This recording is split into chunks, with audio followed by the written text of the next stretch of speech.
በመካከለኛው ምስራቅ ምድርና በዓለም አቀፉ የፖለቲካ መድረክ ላይ ለብዙ አስርተ ዓመታት እንደማይናወጥ የጽዮን ተራራ ተደርጎ ይወሰድ የነበረው የአሜሪካና የእስራኤል ልዩና ጥብቅ ግንኙነት ዛሬ ታይቶ በማይታወቅ እጅግ አስፈሪና ሰቅጣጭ በሆነ የታሪክ አዙሪት ውስጥ ወድቋል። ለዓመታት የማይነጣጠሉ መንታዎች ተብለው ሲጠሩ የነበሩት ፕሬዝዳንት ዶናልድ ትራምፕና ጠቅላይ ሚኒስትር ቤንያሚን ኔታንያሁ አሁን በመካከላቸው በፈነዳውና የዲፕሎማሲ አርማጌዶን በተባለው የቱርክ የጦር መሳሪያ ሽያጭ ውዝግብ ምክንያት ወደማይቀለበስ የጥላቻና የመጠራጠር ገደል ውስጥ ገብተዋል። ይህ ታሪካዊ ፍጥጫ ተራ የፖለቲካ አለመግባባት ሳይሆን በመካከለኛው ምስራቅ ላለፉት 7 ዓመታት የተገነባውን የኃይል ሚዛን ከስሩ የሚንድ የእስራኤልን ወታደራዊ የበላይነት ወደ ታሪክ መዝገብ የሚያሸጋግርና የዋሽንግተንን የውጭ ጉዳይ ፖሊሲ ወደማይታወቅ ጥቁር ጨለማ የሚመራ ሲኦላዊ ክስተት ሆኗል። የዚህ ታላቅ ትርምስ ማዕከል ደግሞ በዓለም ላይ እጅግ ዘመናዊው ረቂቁና ገዳዩ የጦር መሳሪያ ተደርጎ የሚወሰደው F-35 የጦር አውሮፕላን ነው።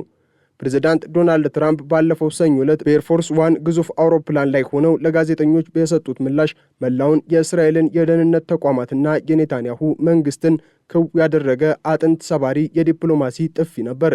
ትራምፕ ምን መሸጥ እንዳለብኝና ለማን መሸጥ እንዳለብኝ ማንም ሊነግረኝ አይችልም ሲሉ በቁጣ የተሞላ ድምፃቸውን ሲያሰሙ ንግግራቸው በቀጥታ ያነጣጠረው በታሪካዊው ወዳጃቸው ቤንያሚን ኔታንያሁ ላይ ነበር።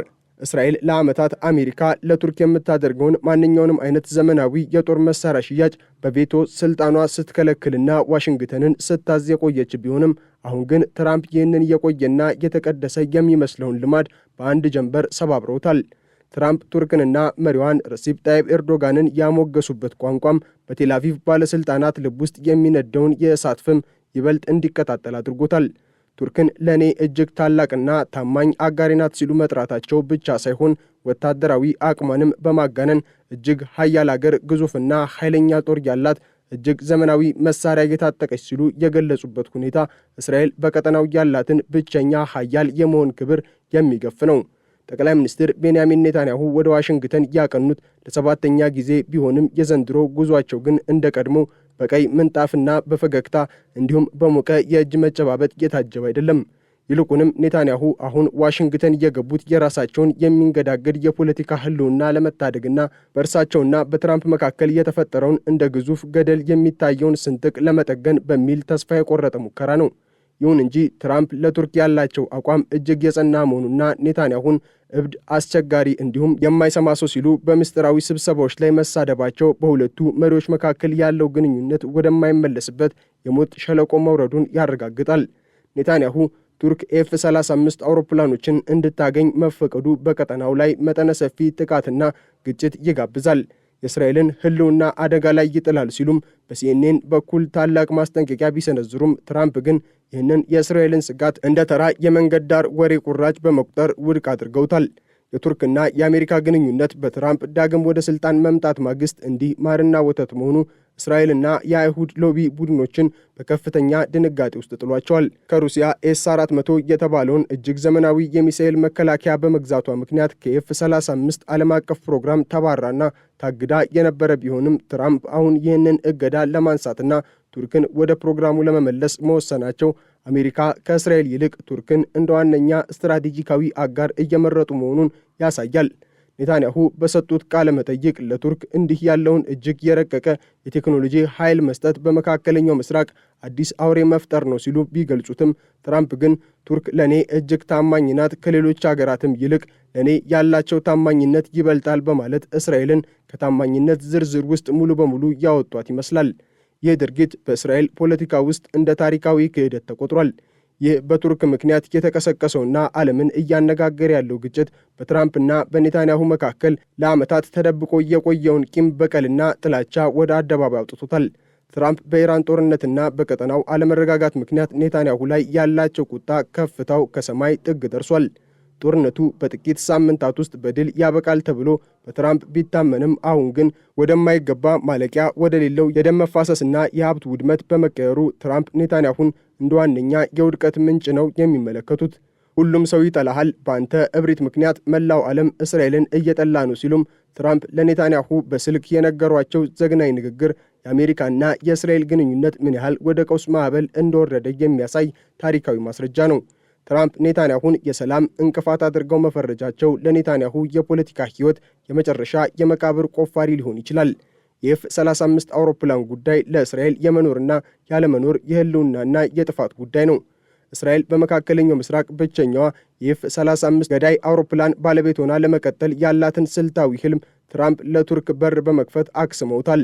ቱርክ ይህንን አውሮፕላን ካገኘች የእስራኤል ወታደራዊ የበላይነት ሙሉ በሙሉ ይከስማል።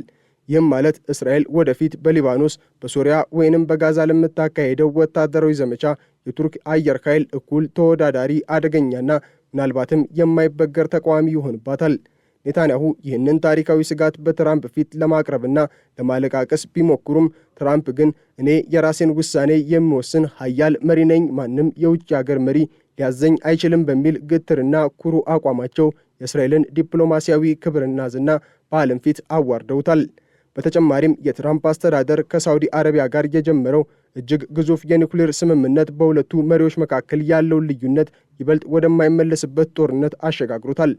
ኔታንያሁ በቀጠናው ሌላ የኒውክሌር ኃያል እንዲመጣ ፈጽሞ አይፈልጉም።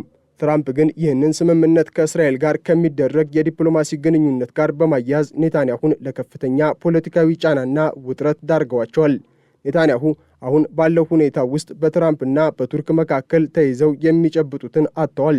በአንድ በኩል በትራምፕ በኩል የሚሰነዘርባቸውን የግል ስድብ፣ ወቀሳና ውርደት መቻል ሲኖርባቸው፣ በሌላ በኩል ደግሞ የቱርክን ወታደራዊ ግስጋሴ ለመግታት የሚያደርጉት ጥረት ሁሉ እንደ አሸዋ እየፈሰሰባቸው ይገኛል። በትራምፕና በኔታንያሁ መካከል ለዘመናት የቆየው የጠበቀው ወዳጅነት አሁን ወደ ጥላቻ፣ መጠራጠርና መናናቅ ተቀይሯል።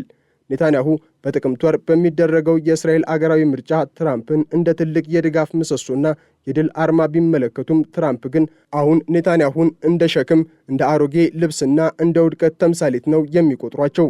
ትራምፕ ኔታንያሁ እብድ ነው ማለታቸውና የአሜሪካን ወታደራዊ ኃይል ከሊባኖስ፣ ከጋዛና ከሶሪያ ለማስወጣት በቁርጠኝነት ማሰባቸው እስራኤልን በቀጠናው ብቸኛ የተገለለችና የተረሳች ሀገር ሊያደርጋት ይችላል። ይህ ደግሞ ለኔታንያሁ ታሪካዊ ውድቀትና ለቱርክ ደግሞ ታላቅ የዲፕሎማሲና የወታደራዊ ድል ነው። የኤርዶዋንና የትራምፕ መቀራረብ በመካከለኛው ምስራቅ አዲስ የኃይል ዋልታን እየፈጠረ መሆኑና የእስራኤል ዘመን እያበቃ መሆኑን ያበስራል። ኔታንያሁ አሁን ዋሽንግተን ውስጥ የሚገኙት የጠፋውን የፍቅር ወዳጅነት ለመመለስና የቱርክን የኤፍ-35 ስምምነት በሆነ ተንኮል ለማሰናከል ቢሆንም ሁኔታዎች ግን ሙሉ በሙሉ ከሳቸው ቁጥጥርና አቅም ውጪ ሆነዋል። ትራምፕ ኔታንያሁን በጣም አስቸጋሪና ግትር ሰው ሲሉ መጥራታቸውና ለቱርክ ያላቸውን ጥልቅ አጋርነት ማሳየታቸው የአሜሪካ የውጭ ጉዳይ ፖሊሲ ከእስራኤል ታማኝነት ወደ ግላዊ የጥቅም ትስስርና ወደ አዲስ የቀጠናው ሚዛን እያዘነበለ መሆኑን ያሳያል። ይህ ታሪካዊ ለውጥ በመካከለኛው ምስራቅ ላይ የሚፈጥረው ድንጋጤና ሽብር እጅግ ከፍተኛ ነው። እስራኤል አሁን ራሷን ለመከላከልና ወታደራዊ የበላይነቷን ለማስጠበቅ ከአሜሪካ ውጪ ሌሎች አማራጭ አጋሮችን ለመፈለግ ብትገደድም እንደ አሜሪካ ያለ ሀያል ሀገር ግን ዳግመኛ ልታገኝ አትችልም። በቱርክ ምክንያት በትራምፕና በኔታንያሁ መካከል የተቀሰቀሰው ይህ ታላቅና ሰቅጣጭ ቅራኔ የዓለምን ፖለቲካዊ መልክዓ ምድር ሙሉ በሙሉ የሚቀይር ታሪካዊ ክስተት ነው።